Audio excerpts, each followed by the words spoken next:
do is I go back to that message, the one that you guys put together for class today, that most of you put together for class today, that some of you put together for class today, and I'm hoping at least 2 of you put together for class today. And then I rework that message.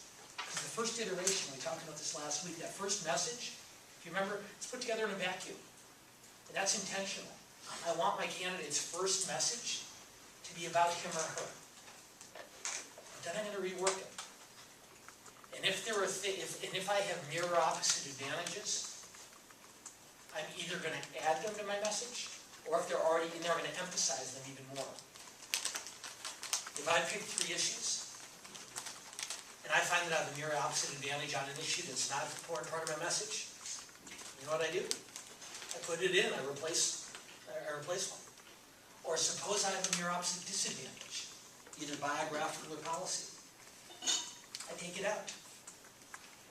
And so the next iteration of my message emphasizes my strengths, emphasizes my mirror opposite advantages, and it's cleaned, it's scrubbed of my weaknesses, my mirror opposite disadvantages. It doesn't mean that I won't discuss my weaknesses. It just means that I don't discuss them as part of my primary message. Maybe I hang a lantern on them and talk about them under other circumstances. But that one-page message that we talked about for today, the rationale, the theme, the issues, my candidate's going to be repeating that over and over and over and over again throughout the entire campaign. And what do I want my candidate repeating over and over and over again? Mirror opposite advantages, biographical and policy. What don't I want them repeating over and over again? Weaknesses, mirror opposite disadvantages. Good question.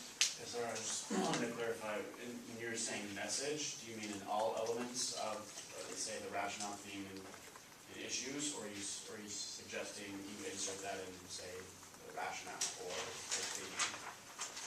Well, I guess I'd say a couple of things. When you take the rationale and theme and issues, and we'll go through them in just a moment, and you got them all down to a point where you're comfortable, then you turn them into a short stump speech, a 30 or a 60 or 120-second summary of your rationale, theme, and issues. And what I want to make sure is that stump speech only includes mirror opposite advantages. So if I have a biographical advantage that's not referenced either explicitly or implicitly in my rationale, well, I think about a way to work it in. And if I have a policy priority on which I have a mirror opposite advantage that's not one of my 3 main issues, then I substitute that in as well.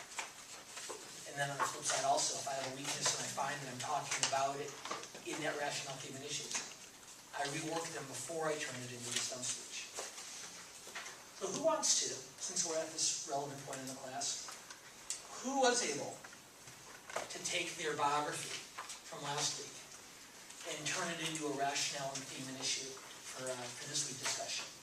If I remember correctly, there were a couple of people who wanted to volunteer on this. So, how about you? And again, since I've decided to take the role, is a horrible waste of time. You're just going to have to remind me who you guys are. Yeah. Paul Miller. Okay, Paul, let's hear your rationale, theme, and issues.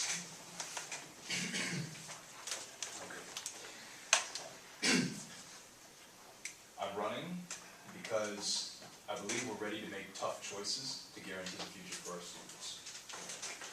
I can trace every opportunity that I've had in my life to my upbringing, being raised by a mother who's a public school teacher and being educated in public schools. It wasn't always easy, as my twin and I grew up with significant disabilities, but the education I received allowed me to achieve some success and make some important choices in life.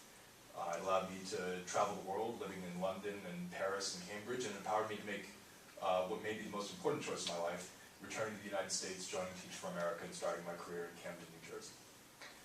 Camden's the city where I unlocked my passion as a math teacher with Teach for America. It's the city where I was baptized. It's the city where I bought my first house. The city where I had the privilege of laying down roots, serving as the president of the longest-standing neighborhood association, heading up a housing construction company that built the first market-rate housing development in 20 years in Camden. It's a city where I was called to serve as president of the Camden Empowerment Zone Corporation, where we leveraged $20 million in federal funds to generate over $100 million in retail investment and infrastructure improvements in various neighborhoods. It's a city where I was elected to serve as a member of the Camden County Democratic Committee.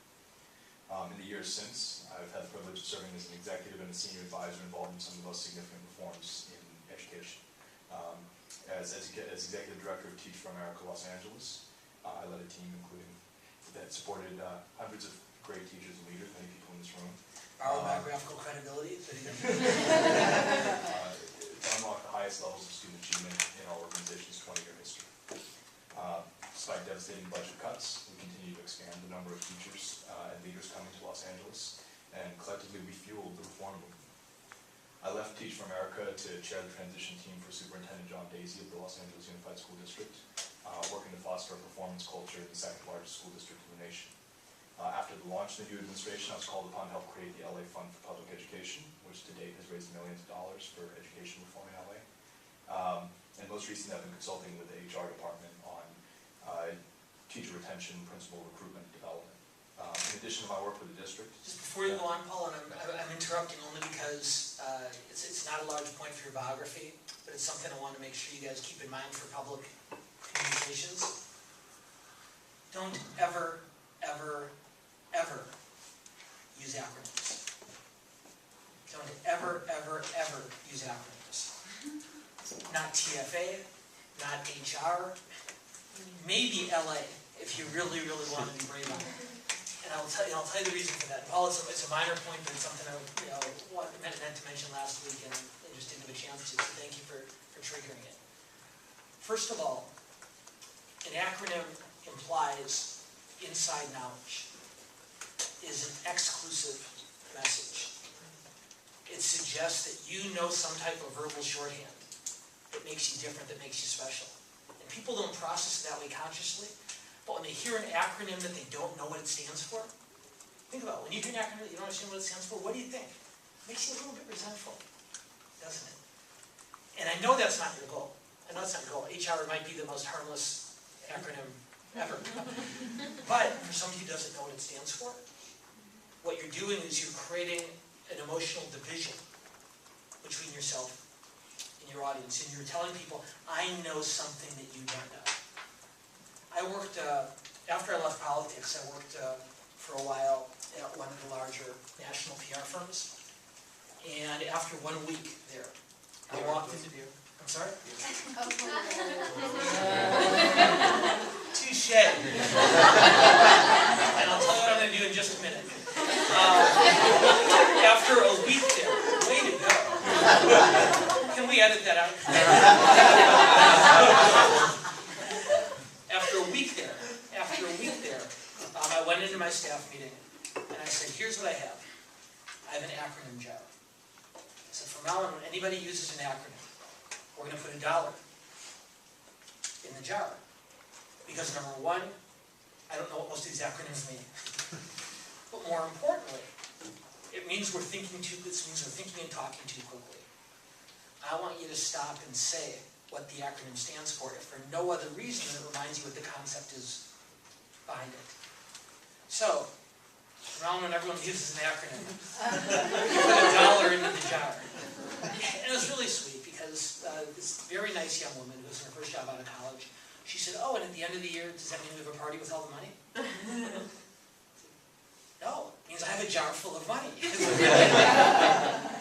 So the point is, and I don't mean to overstate it for you, Paul, but it's something that I think is worth keeping in mind, because particularly if you know policy well, of course there's acronyms to summarize it.